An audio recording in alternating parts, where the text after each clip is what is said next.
2, 3, 4, 5. 1, 2. Check 1, 2. 1, 2. 1, 2, 3, 4, 5. 6. 1, 2, 3, 4, 5, 6.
he was always going to have a problem.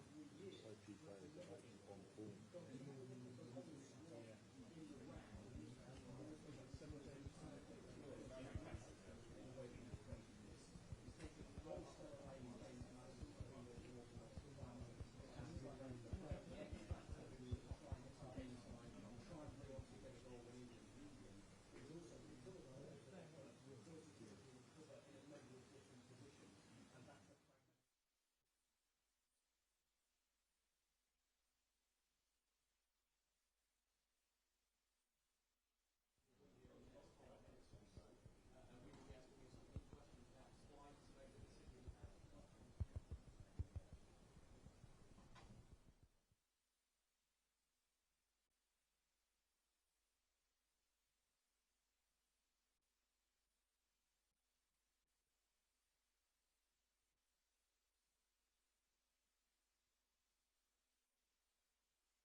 afternoon. Good afternoon, everybody, and welcome to St George's Park for this England Media Conference for the World Cup squad announcement. As you can see, we've got Gareth Southgate with us, so we'll get started straight away with Rob Dorset from Sky Sports News. Gareth, nice to see you on a big day. A day when you've broken some hearts and you've made a number of players' dreams come true, I suspect. But crucially, before we get into the individuals and the decisions that you've made, when you look at that squad of 26, do you believe it has everything in there needed to win a World Cup? Yeah, that we've wanted to make sure we've got the balance of the squad right. I think in this day and age, squad is more important than ever. We're now 5 substitutes. You can have almost half the team changed during a game. So you want different options for different moments of matches and for different stages of the tournament as well.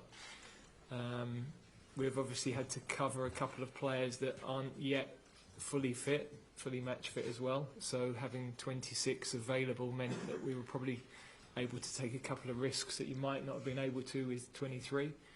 But we think the balance is there, and we've got covering the positions we need. We're lighter on depth in some positions than other in our country, but we think we've got everything covered. We said widely across every bit of the media, I think, before you picked your squad, that James Maddison would be the headline story, whether he was in or whether he was out. He's in. Why is he in? He's playing really well. Look, he's a good player. We've always said he's a good player. He's earned the right. We think he can give us something slightly different to the other attacking players that we've got. So I think at various stages there have been conversations, debates about James. There's been moments where, you know, ahead of the Euros, I don't think he was in contention. He had a bit of a problem with his hip, and then I think September was probably a fair debate. But I think he's playing as well as any of the attacking players in this country. And yeah, he is a little bit different to the others. We've got different types of threat, and I think we could need that. Did you speak personally to Callum Wilson?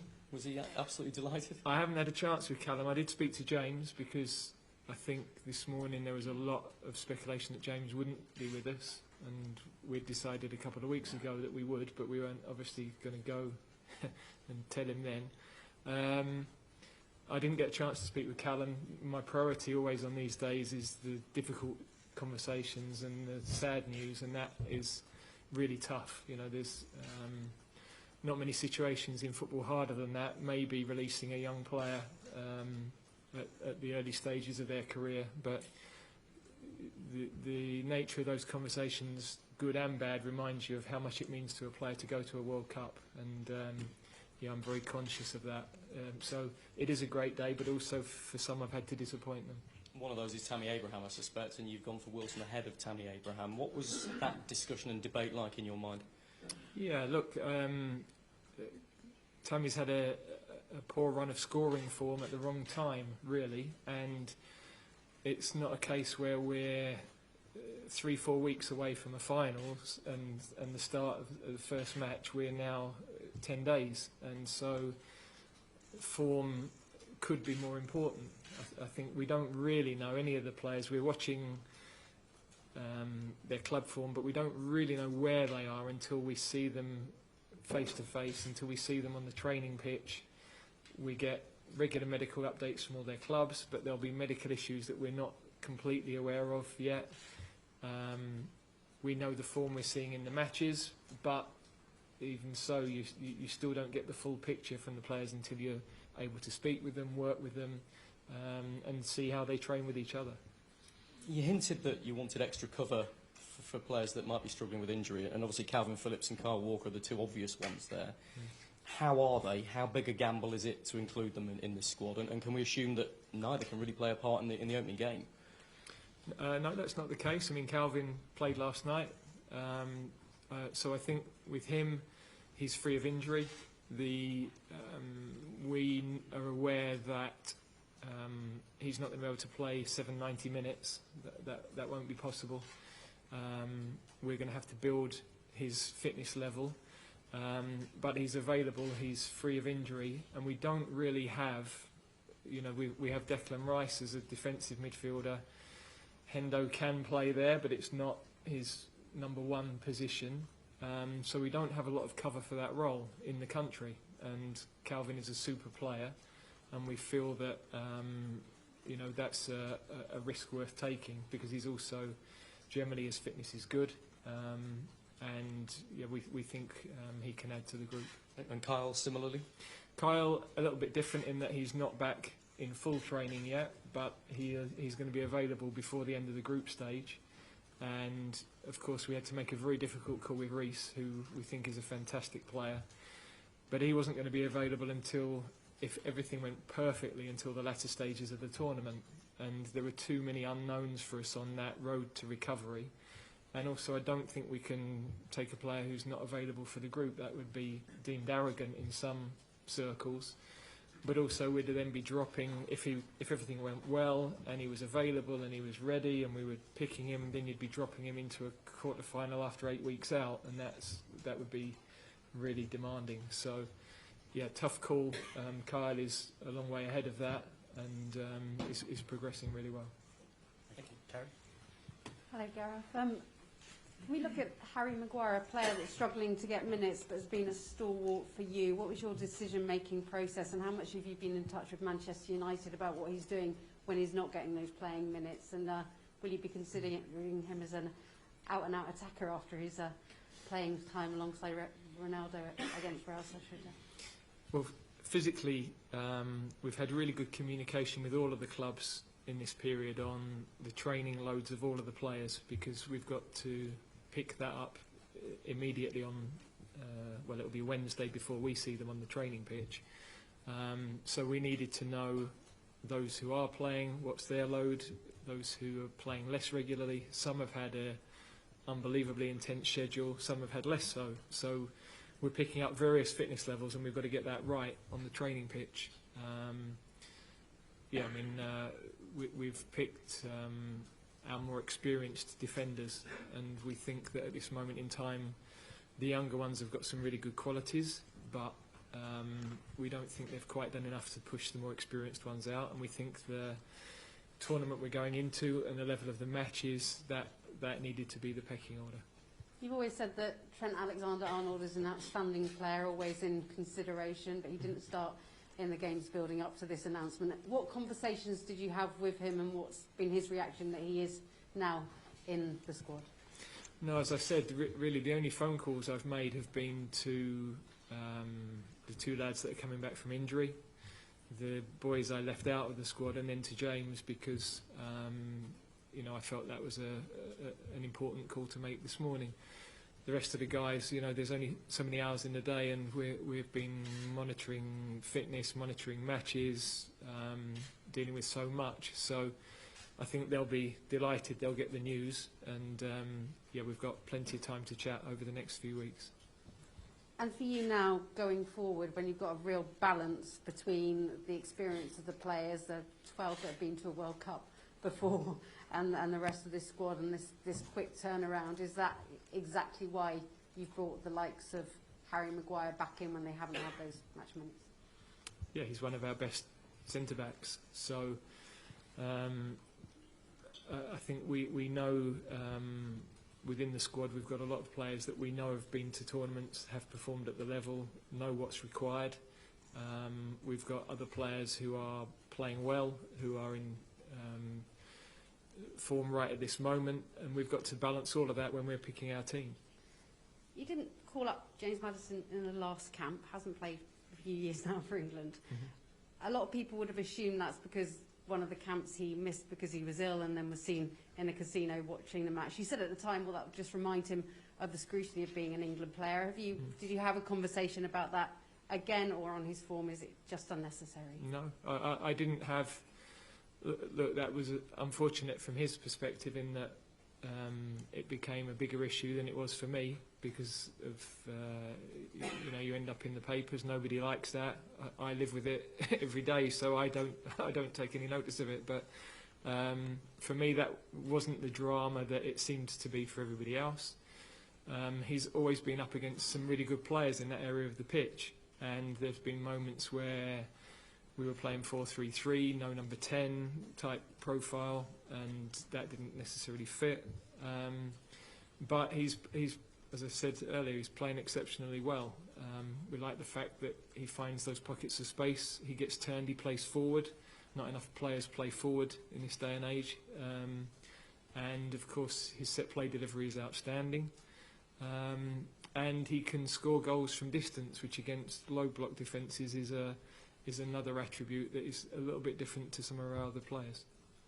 Thanks, Kerry. We'll go to John Murray from the BBC. Hiya, Gareth. You got me? Yeah.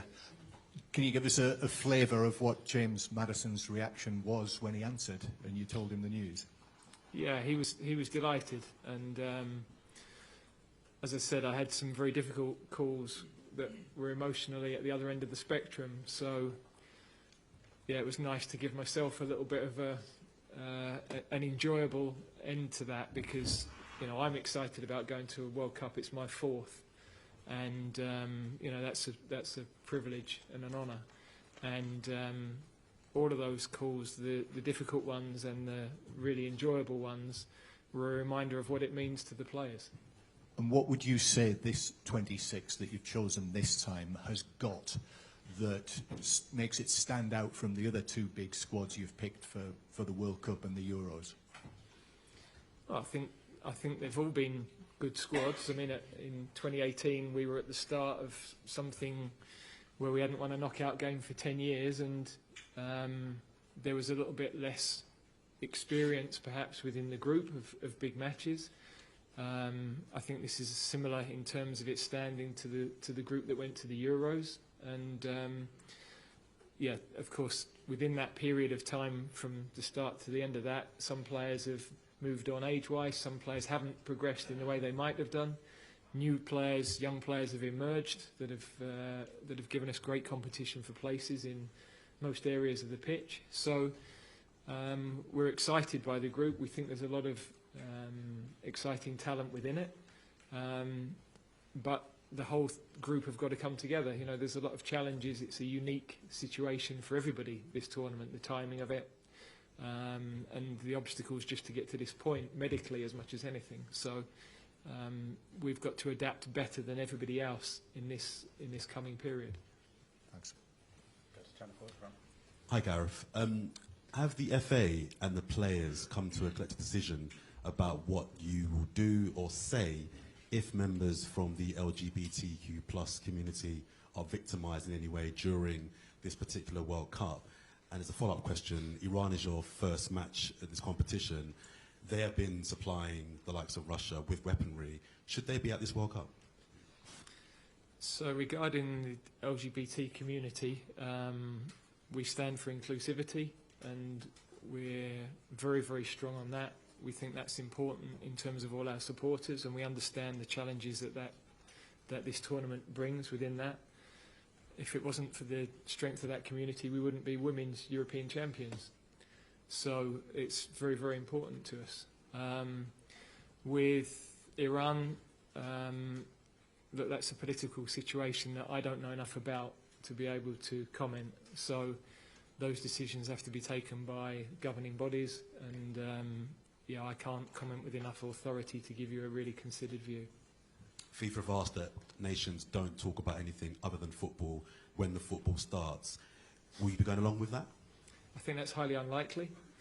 You know, I think we have always spoken about issues that we think should be talked about, particularly the ones we feel we can affect.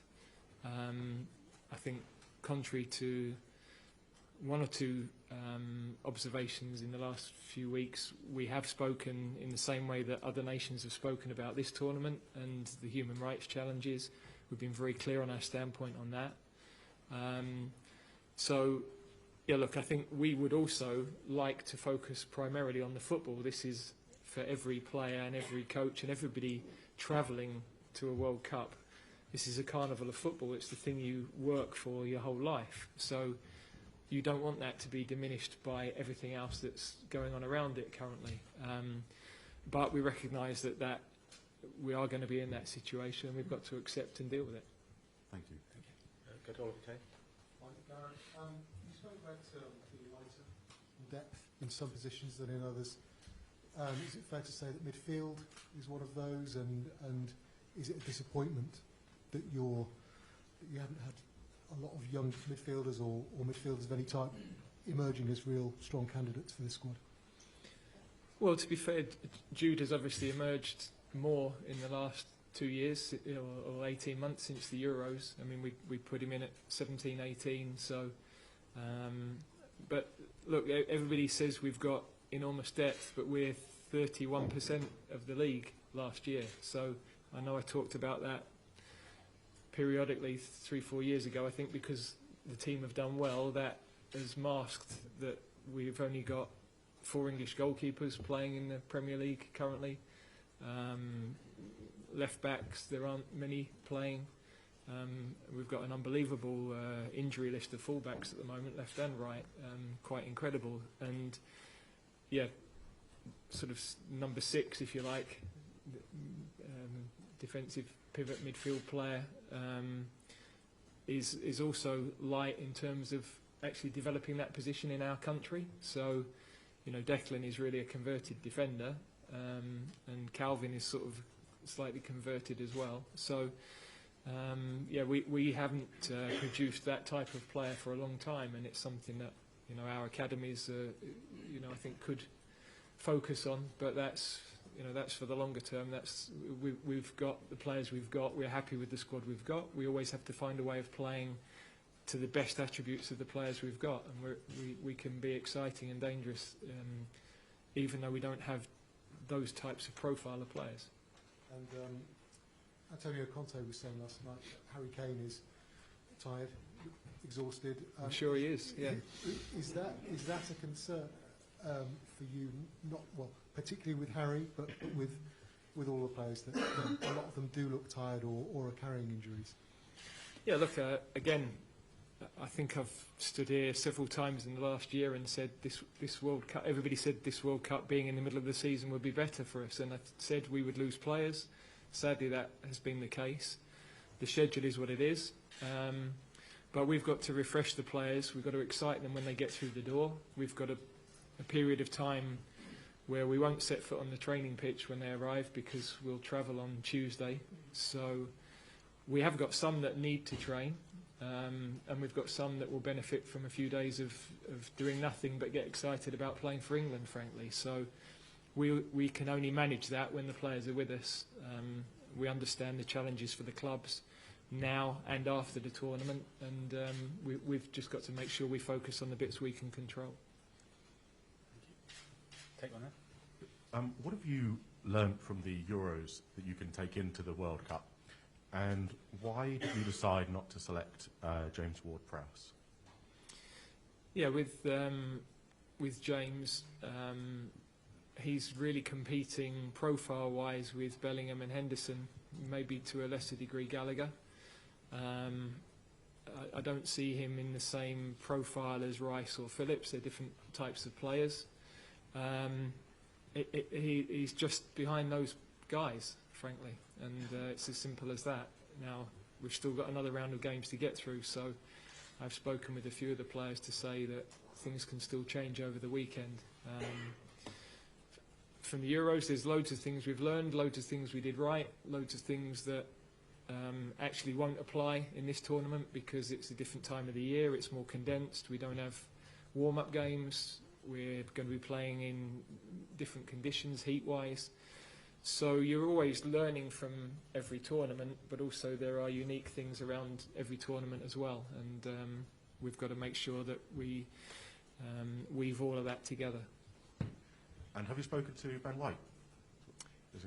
No, the only people I've spoken to are the ones I've already mentioned, but I would imagine, I hope he's very excited about being involved. Thank you. James Ollie from ESPN. Hi, Gareth. Just following on from what you just said there, could you give us a bit more detail about the standby? Is there a sort of a formal standby list? No, we had to name basically every English player that was available on a long list, and there are some conversations I've had with players in the last couple of days where clearly they're going to be the next ones in their positions, but then we just don't know what might happen in the next few days. You know, I think there were 2 left backs that got injured last night, for example. So we've got to be fluid, adaptable, and ready for anything, really. Just on that, how stressful is this weekend going to be for you with these games? Not for me. There's nothing I can do about it. So, you know, watching the matches unfold, you're always intrigued to see how the tactical games are going, the performances, the results, the form of the players, of course.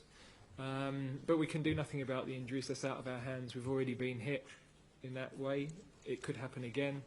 But we've got to adapt. We've got good players to come in, and it'll be opportunities for others if we lost people. Thanks, James. We'll take one here. Hi, Gareth. Considering where the World Cup is this year and some of the issues that have been documented in Qatar, will England be taking the knee on a worldwide stage, you know, to support and get behind some of the black and mixed race players? That would be a discussion we have with the players when we get into camp, and I'm always supportive of what they want to do. I have a view, but I don't want to influence them too much, because I think it's important that they have a voice and they have a say in that. Okay, thank you. I can't see any more hands, so... Oh, sorry, we've got Jack Pitbrook from... Hi, Gareth. You've talked in the past about seeing Maddison as a number 10 and the implications that had for the formation that you might play. Can we read anything into his selection into the formations you might use in Qatar? Well, he is obviously playing from the right for Leicester. His best work is in that 10 slot. That's where he ends up. So how he ends up there is different. I think we've got to be flexible on our systems, because everybody's always pushing, do you know your best team sort of 8 months from a tournament, and I've always said we've got to be fluid because you just don't know who you'll have. We can't recruit like you would at a club to a set system, and even, you know, there are only probably a couple of teams in the league that have been able to stick with a preferred system of play and exact style of play this season at the top end. Even some of the biggest teams have had to change because injuries have provoked them into changes of system. So we've always had that flexibility. We think it's important. We've got to look at who our best players will be, and also, you know, where are the flaws in the opponent to be able to exploit them. Thank you. Rob, do you want to come back in for the last one? Gareth, there's actually one final one about Conor Gallagher, who was a little bit of a surprise to us, but that's because we know James Ward-Prowse is so well known to you and so well established. What does Conor offer? How do you expect to use him? Because he's a little bit more forward-thinking than the defensive midfielders you perhaps talked about.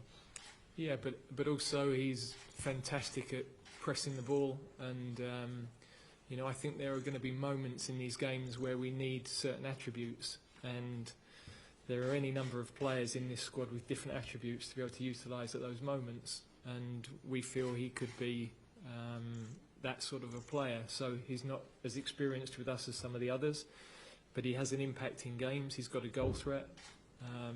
He's, you know, when you talk about midfield players, you look at, do they stop goals, do they create goals, do they score goals? He does a little bit of all of that, actually. So we were really pleased with the way he responded to being left out of our squad, went with the under-21s, performed really well. His mentality was excellent, and it's a great example that if you approach it in that way, there's always a route back with us, and he's managed to achieve that straight away. Thank you. We'll go to Matt Reed.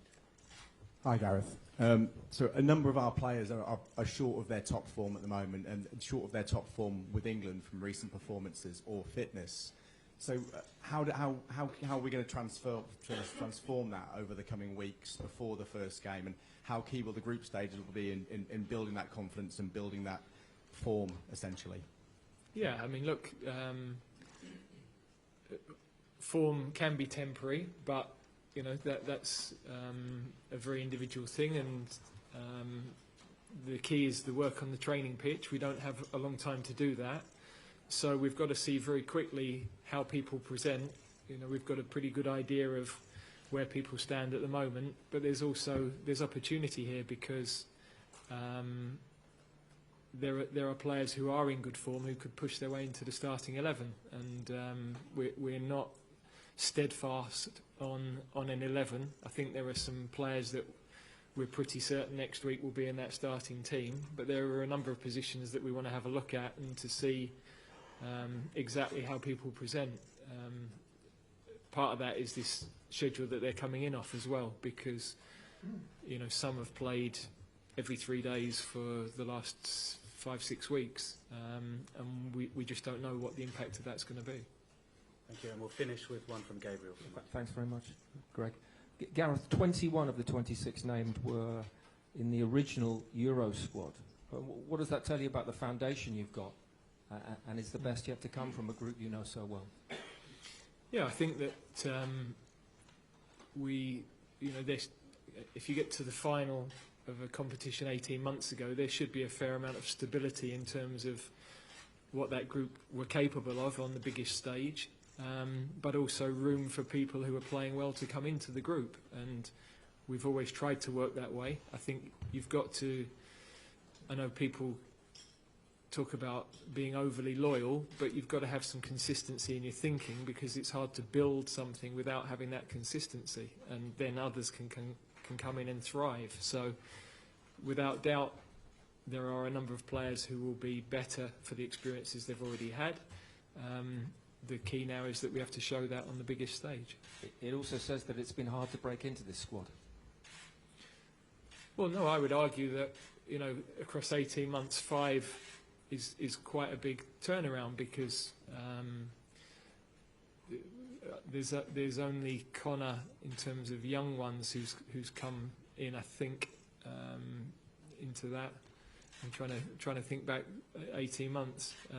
We've looked at one or two others. There was a period where Emil Smith-Rowe had a go and was playing really well. We've sadly lost him. Obviously we've lost Reece, but Reece was with us in the Euros, so and Ben. But yeah, look, I think most international or most teams across a period of 18 months wouldn't change much more than 4 or 5 players. Okay, thank you. We'll leave it there. Thank you, Gareth. Thank you, everybody, and we'll see you in Qatar. Thank you.